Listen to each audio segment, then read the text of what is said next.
রাজনৈতিক দলগুলোর সাথে জাতীয় ঐকমত্য কমিশনের সপ্তম দিনের আলোচনা চলছে।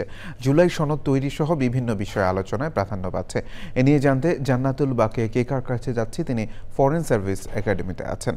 কেকা, ঐকমত্য কমিশনের আলোচনার বিষয়ে সবশেষ কী তথ্য আছে আপনার কাছে?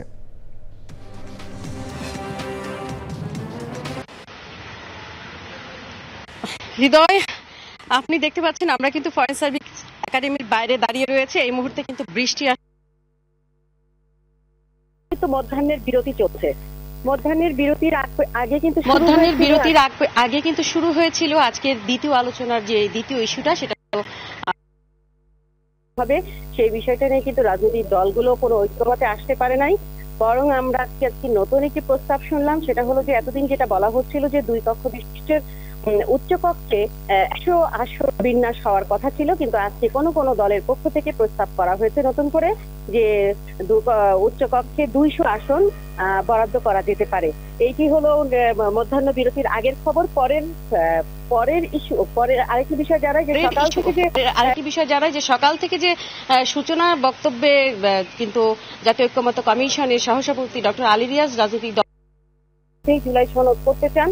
বিশেষ করে আবু সাইদের যে শাহাদাত বার্ষিকী, তার আগেই তারা জুলাই সনদ বা জাতীয় সনদ প্রকাশ করতে চান। সেটা না হলেও তারা জুলাই মাসের মধ্যেই জাতীয় সনদটা করবেন, এরকম মর্মে তারা রাজনৈতিক দলগুলোর কাছে আহ্বান রেখেছিলেন। এবং পরপরই কিন্তু সকাল থেকে আলোচনার বিষয় ছিল সংবিধান ও সংবিধিবদ্ধ যে প্রাতিষ্ঠানিক কমিটি, সেই কমিটির নিয়োগ সংক্রান্ত আলোচনা। সেই আলোচনাতেও কিন্তু আজকে রাজনৈতিক দলগুলো কিন্তু বরাবরের মতোই বলছে যে এনসিসি বা সাংবিধানিক কাউন্সিল তার নাম পরিবর্তন করে সংবিধান ও সংবিধিবদ্ধ প্রাতিষ্ঠানিক নিয়োগ কমিটির যে নামে উদ্দেশ্য করে করা হচ্ছে। এবং তারা যেন ক্ষমতায় গেলে তাদের ক্ষেত্রে কিন্তু যেটা হবে যে নির্বাহী বিভাগকে হাত পা বেঁধে সমুদ্রে ফেলে দেওয়ার মতো হবে। এবং এই অবস্থায় কিন্তু রাষ্ট্র পরিচালনা করা বেশ কঠিন হবে। এইটা কিন্তু আজকে মুখোমুখি ভাবে একদম সরাসরি রাজনৈতিক যে জাতীয়তাবাদী দল, তাদের পক্ষের সমমনা দলগুলো কিন্তু বলে ফেলেছে।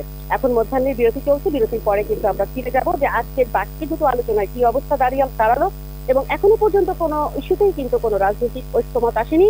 পরে একজন রাজনৈতিক বলছেন কিন্তু যে জাতীয় ঐক্যমত্য কমিশন যেহেতু মৌলিক এবং সাংবিধানিক বিষয়ে কোনো দলের পক্ষে ঐক্যমত আসা সম্ভব হচ্ছে না, এক্ষেত্রে জাতীয় ঐক্যমত্য কমিশনের নিজস্ব মতামত কি সেটা কিন্তু লিখিত আকারে জমা দেওয়ার কথা বলা একটি রাজনৈতিক দলের পক্ষ থেকে। বান্ডেল থাকলে প্রতি সেনমানিতে টাকা বাঁচবে।